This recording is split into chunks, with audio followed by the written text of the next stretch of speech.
దసరా లాంటి raw and rustic blockbuster తర్వాత natural star Nani Srikanth Odela combination లో రాబోతున్న సినిమా ది పారడైజ్. ఈ సినిమా అనౌన్స్ చేసినప్పటి నుండి సోషల్ మీడియాలో ఒక చర్చ.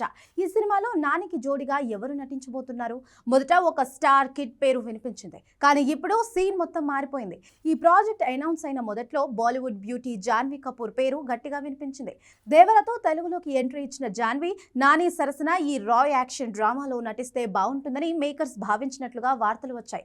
అయితే రీసెంట్ గా వచ్చిన అప్డేట్స్ ప్రకారం జాన్వీ కపూర్ ఈ ప్రాజెక్టును సున్నితంగా తిరస్కరించినట్లుగా తెలుస్తుంది.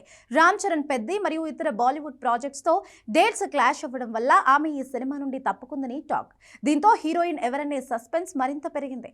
జాన్వీ కపూర్ ప్లేస్ లోకి ఇప్పుడు ఎవరు వచ్చారు అంటే రీసెంట్ గా డ్రాగన్ ఫంకీ సినిమాలతో సెన్సేషన్ క్రియేట్ చేసిన కయాదు లోహర్. ఈమె పేరు ఇప్పుడు ఇండస్ట్రీలో మారుమోగుతోంది.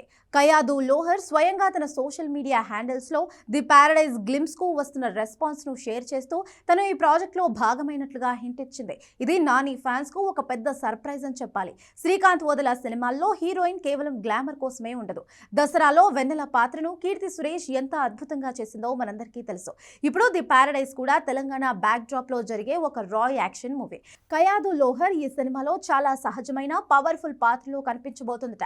నాని ఈ సినిమాలో టూ హెడెడ్ షేడ్ ఉన్న కొత్త పాత్రలో కనిపిస్తుంటే ఆయనకు ధీటుగా కయాదు పాత్ర ఉంటుందని తెలుస్తుంది. సినిమా షూటింగ్ ఇప్పటికే శరవేగంగా జరుగుతోంది. సికింద్రాబాద్ పరిసర ప్రాంతాల్లో జరిగిన కొన్ని యథార్థ సంఘటనల ఆధారంగా ఈ సినిమాను తీస్తున్నారు. మరో విశేషం ఏంటంటే ఈ చిత్రానికి మ్యూజికల్ సెన్సేషన్ అనిరుద్ రవిచందర్ సంగీతం అందిస్తున్నాడు. దసరాకి సంతోష్ నారాయణన్ అద్భుతమైన మ్యూజిక్ ఇస్తే ఇప్పుడు అనిరుద్ బీజిఎం తో థియేటర్లు దద్దరిల్లడం ఖాయం. నాని సరసన కయాదు లోహర్ జోడీ ఎలా ఉంటుందని మీరు అనుకుంటున్నారు? జాన్వీ కపూర్ ఉంటే బాగుంటుందా లేక ఈ కొత్త జోడీని బెస్టా? మీ అభిప్రాయాన్ని కామెంట్ చేయండి.